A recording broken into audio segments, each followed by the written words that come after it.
Parents and teachers, we wanted to give you a help on how to work with our students here at River Terrace Church with their Spirit Quests. So Carla, say I'm in 3rd grade and I want to get started on Spirit Quest. How do I do it? Okay, so little Timmy, you need to find yourself a Spirit Quest guide. Then when you open it up and you see this is level 1, and then you're going to go through each of these quests. So this one takes 2 Bible knowledge quests, which are down here, and you need to do 2 of those. Then this says 2 prayer, service, worship, and sharing your faith quests. So there's 4, you need to do 2 from those 4. And then the last says identity verse quest, which is on this page. So you have to do all these things. There's 2 verses, but you only have to choose 1 to memorize. Oh, awesome. So then I just take all this stuff and then just start checking the boxes when I finish? No.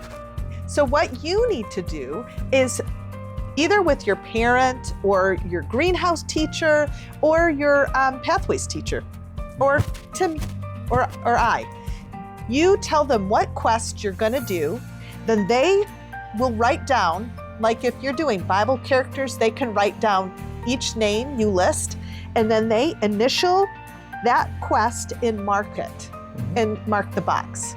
Okay, and then for every level, do I have to keep learning all new verses and stories and characters? So no, so each one is gonna build off the last one. So once you complete this level, see this has 6 Bible characters and this has 3. So you only have to learn 3 new ones. I want to tell you one more thing.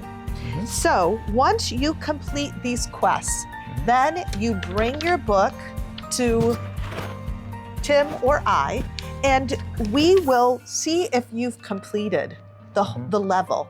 And once you have, then we have some rewards to help to celebrate your completion. Yeah, well, this sounds awesome. I would get started with this right now if I were a 3rd grader and wanting to get started.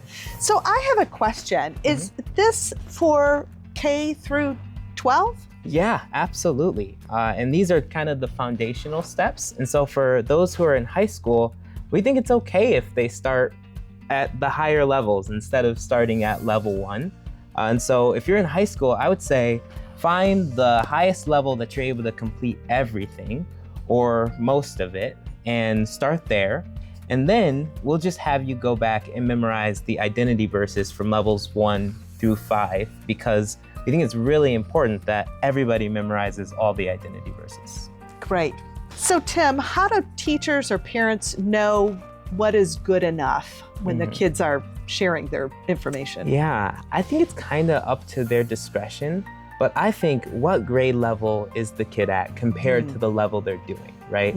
So for a kindergartner at level 1, I would expect that there's a little bit of leeway compared to maybe a 7th or 8th grader that's doing level 1, right? Yeah. They should be really perfect with those. But for a kid, if they're working really hard on it and they try and are a little bit off, then maybe that's okay, right? Yeah. It's up to the parents to decide.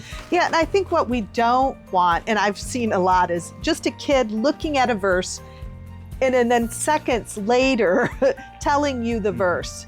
And we're really wanting them to learn it, have it go deeper. We talked a lot about when we developed the identity quest verse of the interaction between parents or teachers and that kid, that's a part of it, right? Yeah. So we want them to really do that part. Absolutely. It's a great opportunity to address these verses with your kids and talk about what do these verses mean to you, and also who is your kid? Who are you in God's eyes, right? Yeah.